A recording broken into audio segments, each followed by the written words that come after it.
Yo la team! Ouais, c'est mon yo la team le plus lent du siècle! Aujourd'hui, on va parler de l'entrepreneuriat. Alors, je vais te montrer ma superbe RAV4 que j'ai réussi à acheter en trouvant une superbe idée de business qui m'a rendu millionnaire du jour au lendemain. Non, laissons tomber les conneries, gars. Comment je vais m'acheter une RAV4? J'utilise un iPhone 7. Plus sérieusement, parlons un peu d'entrepreneuriat.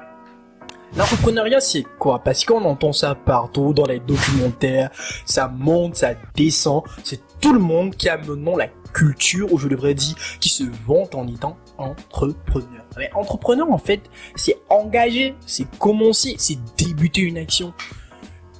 Parler, décider de parler, c'est entreprendre. Décider de se lever, c'est entreprendre. Décider de se mouvoir, c'est entreprendre en fait. On entreprend tout le temps.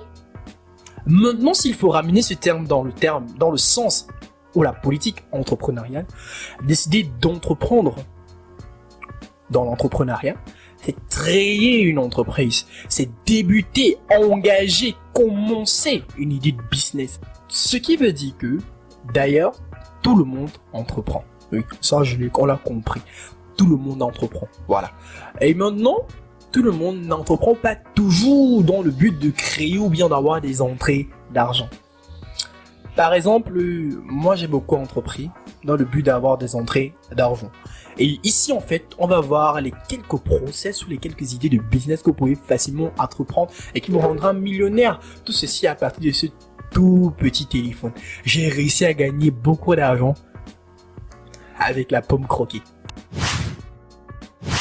Quand je commence mes initiatives dans l'entrepreneuriat, je fais du e-commerce. Je vends sur Facebook.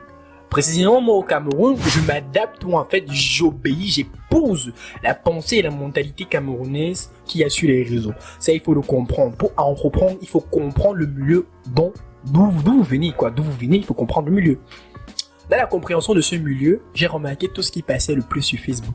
Alors, chez moi, je regardais les petits trucs. Deuxièmement, on va dire du Black Friday. Pas du Black Friday, du reconditionné. Et je revendais ça. Choronko. Je revendais. C'est ces petits téléphones à clapet. Vêtements, je vendais. En fait, je vendais de tout. Et le e-commerce, c'est vraiment quelque chose qu'on peut faire sur Facebook, même sans avoir ce qu'on appelle ou passer par ce qu'on appelle le sponsoring ou le boosting de page sur Facebook. Tu as un compte normal, tu pars sur des groupes, tu déposes des articles qui sont demandés, on te contacte, tu livres et tu encaisses. Tching ding. C'est le e-commerce. J'ai migré après vers ce que j'appelle le freelance. Être freelancer, c'est être un travailleur libre. C'est travailler à son propre compte. Oui, c'est travailler à son propre compte. Ça veut dire quoi? Ça veut dire vous traitez avec des entreprises, vous signez des contrats avec des entreprises en échange d'une tâche ou d'un service rendu bien précis. Il vous faut donc à la base une compétence. Et cette compétence, vous l'avez où?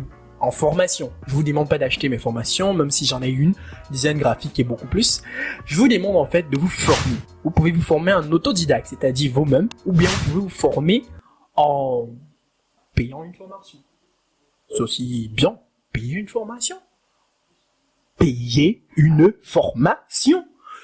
Donc il faut avoir à la base une formation, un savoir initiatique en un domaine demandé et recherché dont vous pourrez prester.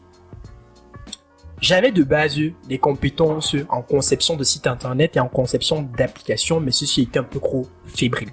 J'ai donc dû payer pour me former et au départ, j'avais payé la somme de 45 000 francs pour pouvoir me former en la conception de sites internet à partir du CMS WordPress. Je vais pas vous mentir, depuis la formation, mon premier marché d'abord avait été celui de 300 000 francs sur la conception de sites internet.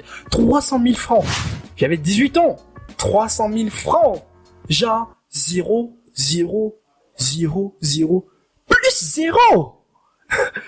Payer la formation. Je me suis donc formé en conception de sites internet et là j'ai commencé à prester mes services toujours sur les réseaux.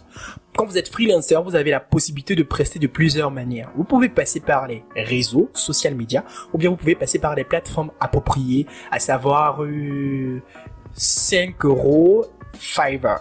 Ouais, Fiverr. je suis jamais passé par 5€ et Fiverr. Je suis toujours resté dans Facebook, Instagram, autres. Je suis resté en fait sur les réseaux qui sont le plus utilisés au Cameroun. Parce que vraiment en Afrique, quelqu'un connaît pas 5€. 5€, c'est quand vous voulez aller prester à l'extérieur et tout ce qui va avec. Dans le freelancing donc, comme je disais, il faut avoir une compétence de base que vous ayez acquis en autodidacte, avoir des réalisations en cette compétence. Et après avoir des réalisations en cette compétence, il faut savoir comment fonctionne le réseau pour pouvoir vous vendre ou prester sur celui-ci. Parce qu'il ne suffit pas d'avoir la compétence. Lorsque vous avez fini d'avoir la compétence en elle, mais comment vous faites pour présenter votre offre à quelqu'un ou bien pour lui permettre d'avoir confiance en vous. Passé le freelancing, j'ai ensuite migré vers la création d'entreprise. Et là, je vais pas vous mentir, si vous aimez la liberté, restez dans le freelancing. La création d'entreprise, c'est tellement dur. Mais dur dans quoi? La création d'entreprise est dure en fait dans le fait que quand vous êtes nouveau dans le domaine, vous êtes en fait tout à fait perdu. Vous pensez qu'il suffit de recruter quelqu'un et qu'il travaille pour vous? Non, c'est pas ça. Il faut vraiment motiver un génie à travailler pour vous. Il faut partager votre vision. Il faut donner du dynamisme au groupe. Il faut comprendre aussi que en entreprise, l'argent ne vous appartient pas. Vous fixez un salaire et en fait, même si vous faites des formations par exemple et que vous gagnez 1 million de francs CFA, c'est pas 1 million de francs CFA qui entre dans votre poche. C'est pas ça, c'est pas ça. Sinon j'aurais le iPhone 13 Pro Max, Pro Max, bro. Donc il y a l'argent de l'entreprise, il y a votre salaire à vous. Et c'est vrai que dans la création d'entreprise, vous avez aussi le fait d'être actionnaire, qui est bien, qui veut dire que passer votre salaire chaque fin d'année, en fait à des périodes que vous êtes fixées, vous avez un pourcentage dans les bénéfices de l'entreprise. Vous avez un pourcentage dans les bénéfices de l'entreprise après que le capital a été revu. Si tu as aimé les moyens, les us et coutumes de pouvoir gagner de l'argent sur les réseaux, on va entrer dessus en profondeur et je vais vous donner mon expérience pour chacun. Si vous l'avez donc compris en petit résumé, j'ai fait du e-commerce, du freelancing, de la création d'entreprise. C'était Ludarnik et on se dit à plus pour une nouvelle vidéo.